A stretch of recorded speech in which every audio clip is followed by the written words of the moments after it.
Next हम लोग आते हैं प्रॉपर्टी नंबर 4 पे, एंड ये one of the most important properties है जो आप देखेंगे बहुत सारे क्वेश्चन में, ऑलमोस्ट हर क्वेश्चन में इसका थोड़ा बहुत यूज होता ही रहता है। Scalar multiple property.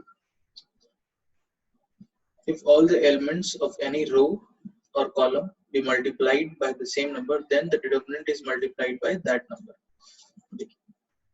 इसका मतलब क्या है, इसको अगेन एग्जांपल से ही देखते हैं। D एक डिटर्मिनेंट है, A1 B1 C1 A2 B2 C2 A3 B3 C3 and D1 एक डिटर्मिनेंट लिया गया है जिसमें फर्स्ट रो के जो एलिमेंट्स हैं वो D के जो फर्स्ट रो के एलिमेंट्स थे इनका सम स्केलर मल्टीपल है। जैसे यहाँ पर D में था A1 B1 C1, तो यहाँ पे KA1 KB1 KC1 है, बाकी दोनों रोज एग्जैक्टली सेम। तो इस प्रॉपर्टी में बोला गया कि अगर हम डिटर्मिनेंट में किसी भी एक रो या किसी भी एक कॉलम को क्या करें, पहले जो ओरिजिनल रो या कॉलम था उसका सम स्केलर मल्टीपल करते हैं। जैसे यहाँ पे किया गया D1 में क्या किया गया, D में जो फर्स्ट रो के एलिमेंट्स थे उनका स्केलर मल्टीपल कर दिया गया, K टाइम्स कर दिया गया, K1 KB1 K7। तो ऐसा करने पर क्या होगा कि अब जो नया डिटर्मिनेंट होगा इसकी वैल्यू पुराने डिटर्मिनेंट के वैल्यू का K टाइम्स हो जाएगी। मतलब अब यहाँ पर जो D1 की वैल्यू आएगी वो K टाइम्स D के बराबर आएगी। अगेन आपको इसको खुद से करके देखना है कैसे। आप D को ओपन कर लेंगे अलोंग रो 1, D को ओपन करना होगा आपको अलोंग रो 1, एंड जो D1 डिटर्मिनेंट है इसको भी आपको ओपन करना होगा अलोंग रो 1। D को ओपन कर लीजिए अलोंग रो 1 एंड D1 को भी ओपन कर लीजिए अलोंग रो 1। तो आपको दिख जाएगा कि जो D1 की वैल्यू आ रही है वो K टाइम्स D के बराबर है। जैसे यहाँ पे देखिए जो D1 होगा ये आपका D1 हो गया, इसकी जो वैल्यू आएगी वो K टाइम्स डिटर्मिनेंट D के बराबर आ जाएगी। एक बार फिर से रिपीट कर देता हूँ।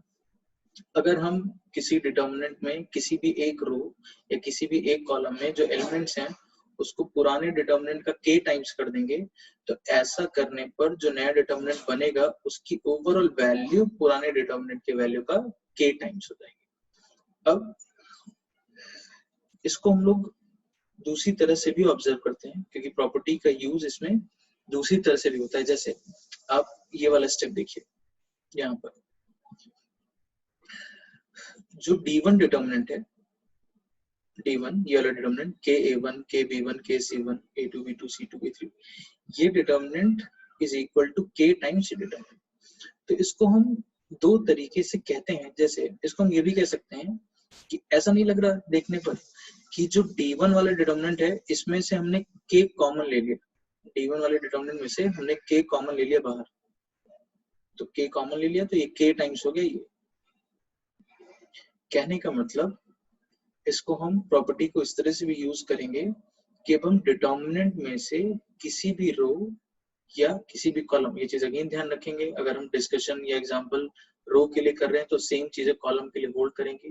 रोज एंड कॉलम्स में कोई डिफरेंस नहीं है, ये चीज मैं पहले भी बोल चुका हूँ कि जो चीजें जो प्रॉपर्टीज किसी रो के लिए एप्लीकेबल है वो सारी चीजें कॉलम के लिए भी एज इट इज एप्लीकेबल रहेंगी।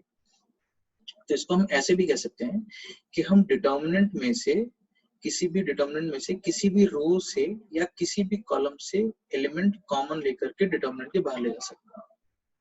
ये चीज ध्यान रखेंगे, आप डिटर्मिनेंट में सारे एलिमेंट से एक साथ कोई चीज कॉमन नहीं ले सकते। अगर हमको डिटर्मिनेंट में से कुछ कॉमन लेना है तो हम किसी रो से, किसी एक रो से या एक बार में किसी एक कॉलम से ही किसी चीज को, किसी एलिमेंट को, किसी वैल्यू को कॉमन ले सकते हैं। जैसे यहाँ पर आप देखिए तो अगेन इसको जब हम इसको LHS से RHS देखेंगे तो हमको ऐसा लग रहा है कि हाँ कि हमने पहले रो में से K कॉमन ले लिया है, तो भी K टाइम्स बन गया A1 B1 C1 A2 B2 C2 A3 B3 C3। इस तरह से इसको हम लोग एक तरीके से और कहेंगे।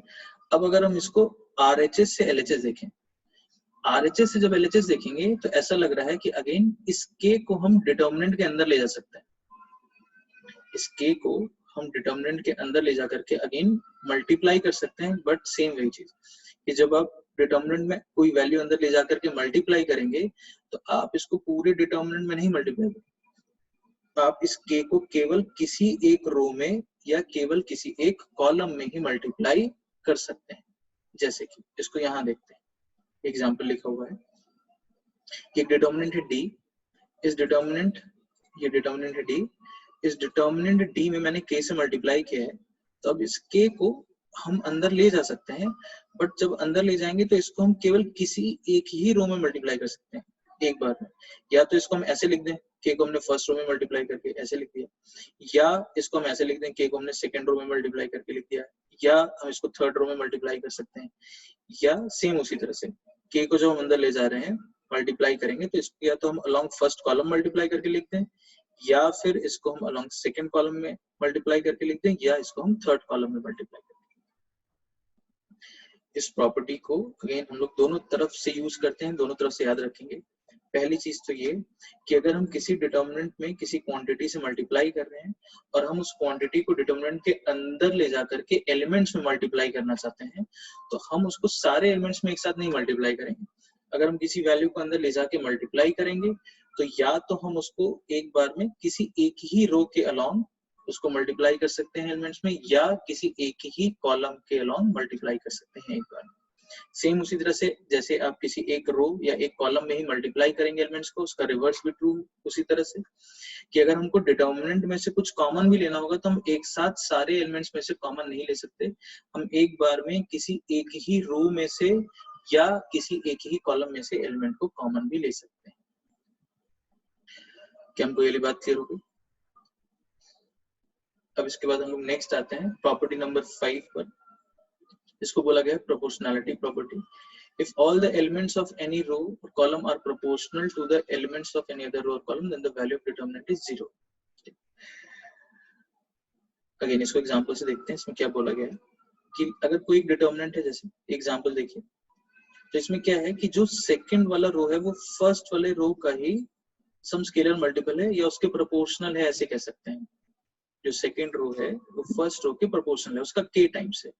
तो अगर ऐसा है तो इस डिटर्मिनेंट की वैल्यू हमेशा 0 आएगी। अगर किसी एक ही डिटर्मिनेंट में कोई दो रोज आपस में एक दूसरे के स्केलर मल्टीपल हैं, या यूं कह लीजिए कि आपस में प्रोपोर्शनल हैं, तो अगर ऐसा है तो फिर इस डिटर्मिनेंट की जो वैल्यू होगी वो हमेशा 0 होगी। अब इसका प्रूफ एक बार देखते हैं। ये डिटर्मिनेंट है a1 b1 c1, second row में है k a1 k b1 k c1, third row है a3 b3 c3। अब जैसा कि हमने इसके पहले प्रॉपर्टी में डिस्कस किया कि हम किसी भी एक रो से एलिमेंट कॉमन ले सकते हैं, तो हमने क्या किया, सेकंड रो से k कॉमन ले लिया।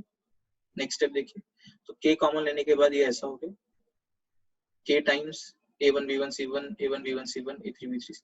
अब जो हमने स्विचिंग प्रॉपर्टी पढ़ी थी उसको यूज कर रहे हैं।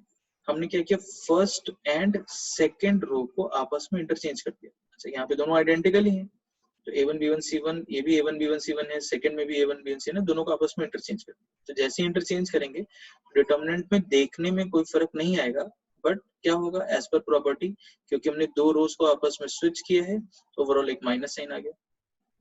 ठीक, अब वापस से अगेन इसके जस्ट पहले वाली प्रॉपर्टी यूज करें कि इस k को फिर से अंदर ले जाके मल्टीप्लाई कर देते हैं। अगेन k को जब मल्टीप्लाई करेंगे तो अगेन किसी एक रो या एक कॉलम में ही कर सकते थे, तो हमने क्या किया, इस k को अगेन सेकंड रो में हमने मल्टीप्लाई कर दिया।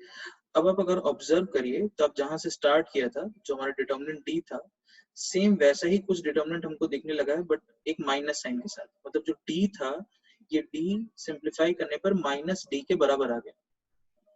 तो d अगर माइनस d के बराबर आ गया तो इसका मतलब 2d विल बी 0, यानी कि d विल बी 0। एक बार इसको अगेन देख लेते हैं, फिर से हम रिपीट कर देते हैं।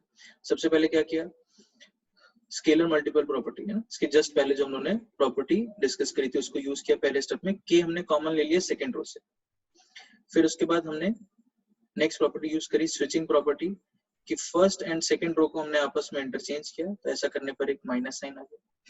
अगेन फिर हमने प्रॉपर्टी नंबर 4 को यूज किया, हम इस k को फिर से अंदर ले जाकर के मल्टीप्लाई कर दिए सेकंड रो के लॉन्ग, तो ये ऐसा हो गया। तो ऐसा करने के बाद हमको रिजल्ट मिल गया d equals to minus D. तो d equals to minus D हो गया, तो सारे टर्म्स आप एक साइड कलेक्ट कर लीजिए। 2d विल बी 0, तो वहां से आ जाएगा d विल बी 0।